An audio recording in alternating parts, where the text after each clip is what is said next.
Hi there, welcome to Garage Student Modelers. My name's Harvey Lowe, and I'm Dave Forrest. And we're here for another exciting episode. Dave, how many episodes have we done?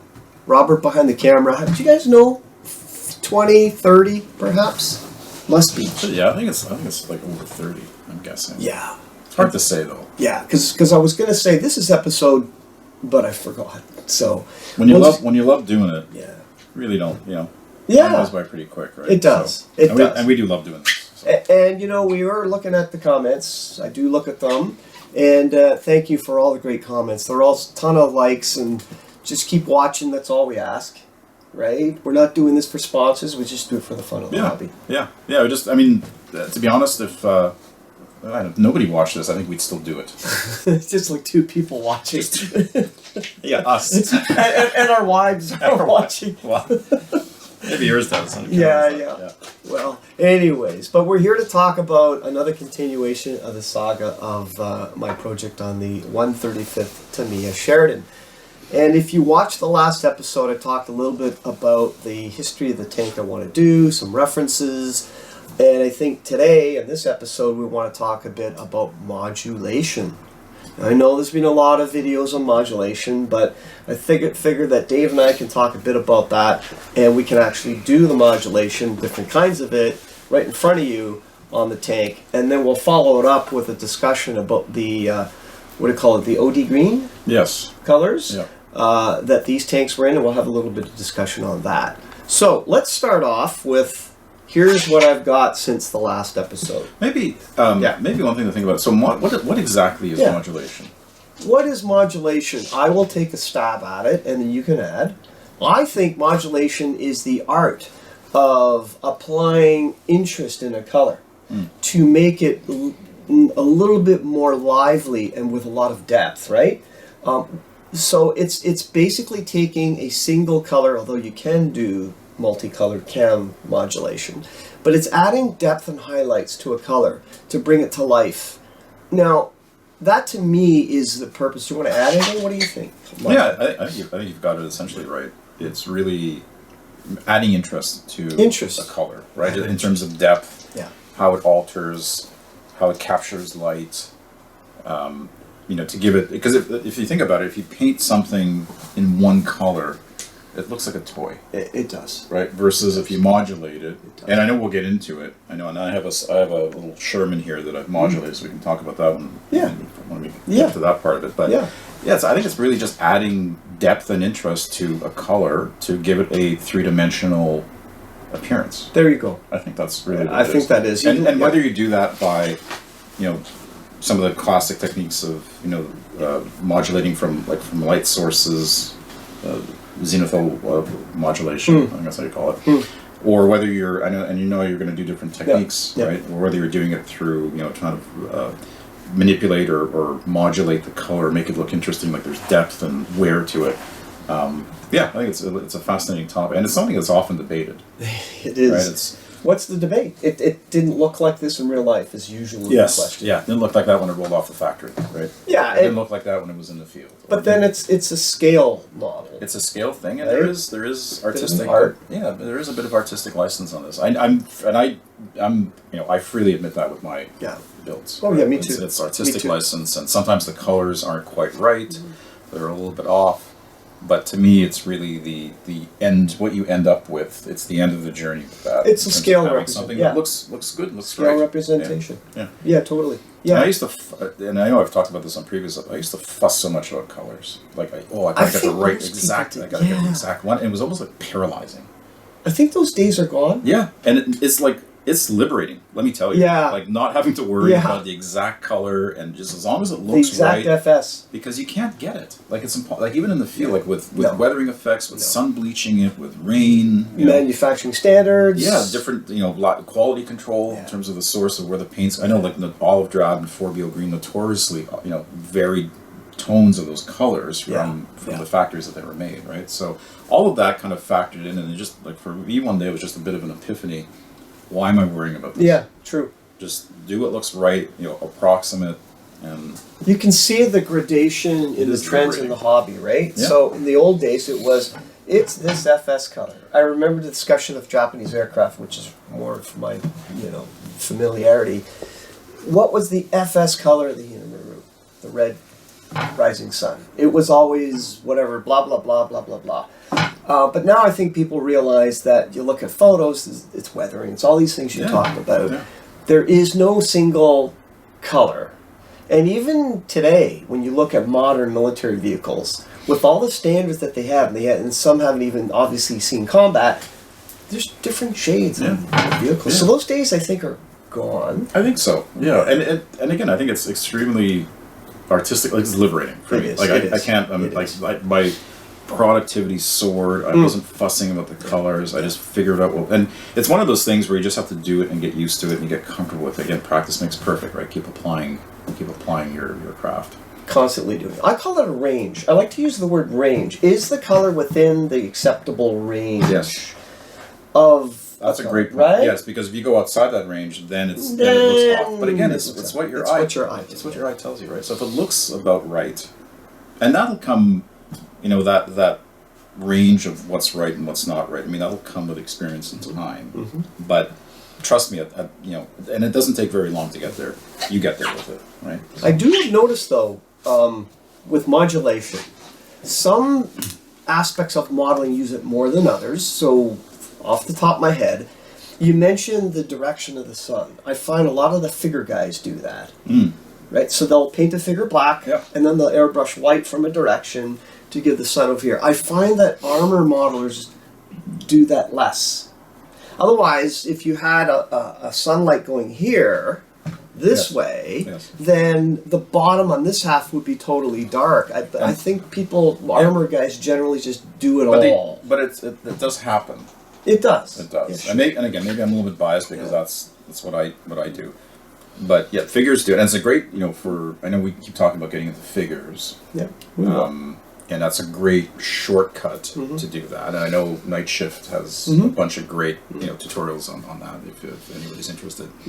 The armor modelers are doing it. Yep. But the aircraft modelers, the car modelers, and the ship modelers never do it. Yeah, less so. I would say less. And it doesn't. Yeah, I don't know that it makes sense, right, for those subjects to do it. I don't think.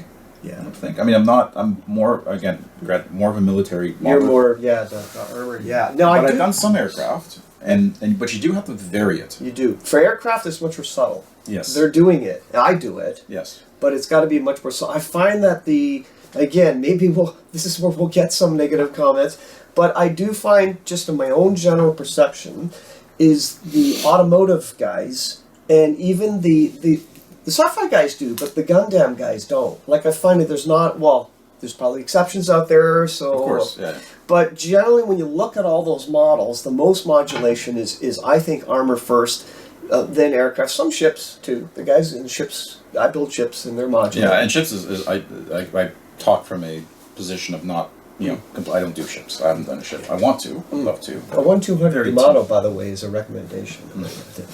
So I've ruined my house for that. That's another episode that we're going to do, a 1-200 Yamato. But yeah, I like the car, automotive. Perhaps somebody can tell me, I haven't seen a modulation a lot on car bodies. No, but I don't know that would work. Does it need it? Because I remember at Dave's store there was, and I can't remember. I apologize. I can't remember the name of the modeler, but somebody had done an F1 car. Oh yeah, I remember that. But it was pristine. Yes. And it looked amazing. It's amazing. Like, it's a different skill set. High gloss. Everything looks like, but it looked real. Yeah. Like, sometimes it looks like but the way this again, I apologize. I don't remember the guy's name. But it was beautiful. Well, so it's a different. So I think the different topic, cars and ships and aircraft and armor, they require different. Like they focus more on certain techniques because those really kind of elevate the end product. Yeah, car models being so shiny, the ones that do that. Unless you're like a rally car, and sure, that would be interesting to see. That would, and I think that would be a good challenge, right? Because you don't see a lot of. You see some of those on the tables, but a lot of it's kind of a new, pristine. But again, the skills, like, I couldn't do it.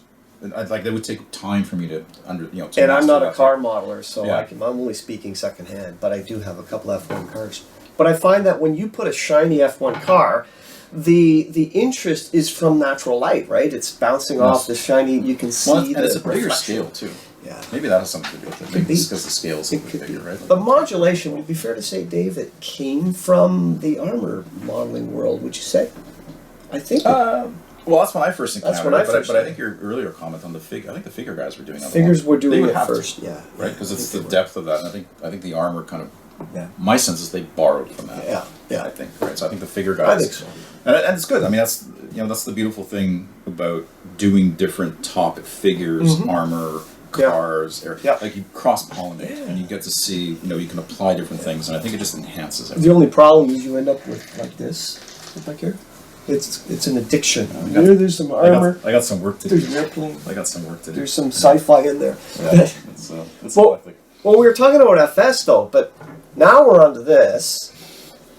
And yes, back to the top. But it's related because the color that you choose to put on a model is highly also dependent on the base color, right? The color of the the primer, you mean? It could be, because you were asking me.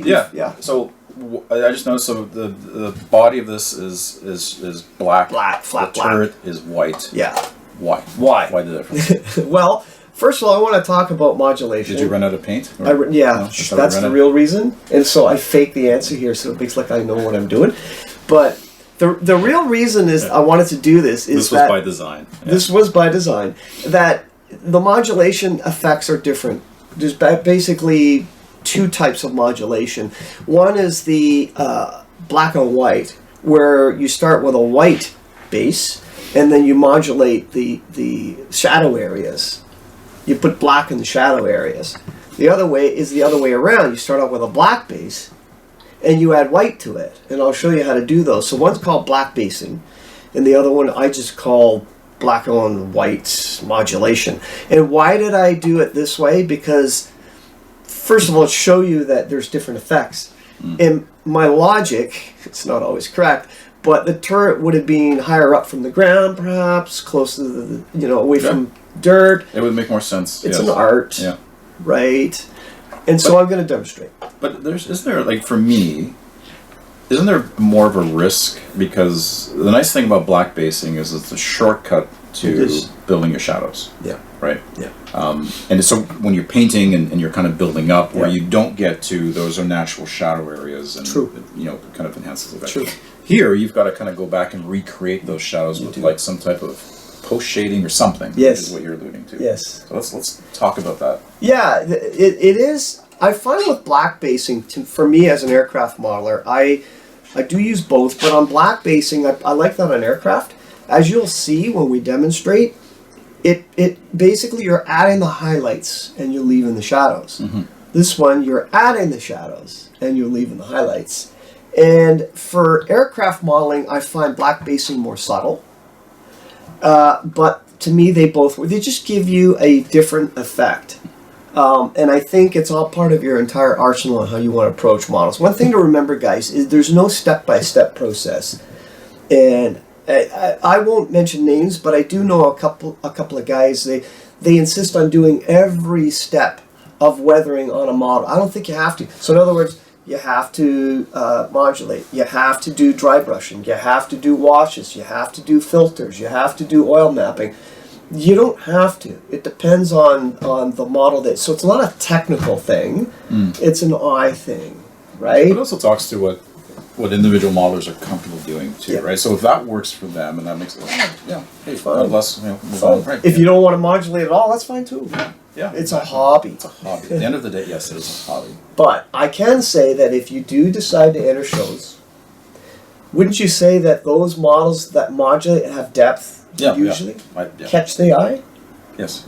Yeah. And they generally do better? Yeah. Would that be? If that's what's important to you. If you want to compete. If that's what's important to you, if you're just building your own collection and you just want to go through that's... It's entirely... exactly. Everybody has their own... Entirely up to you. Yeah. Okay, so we'll start with a modulation exercise, but we'll do that in the next episode, so we can have a full episode on painting. We'll get right into it. Airbrush, and we'll show you some paint work here. Yeah. All right. Thanks, everyone.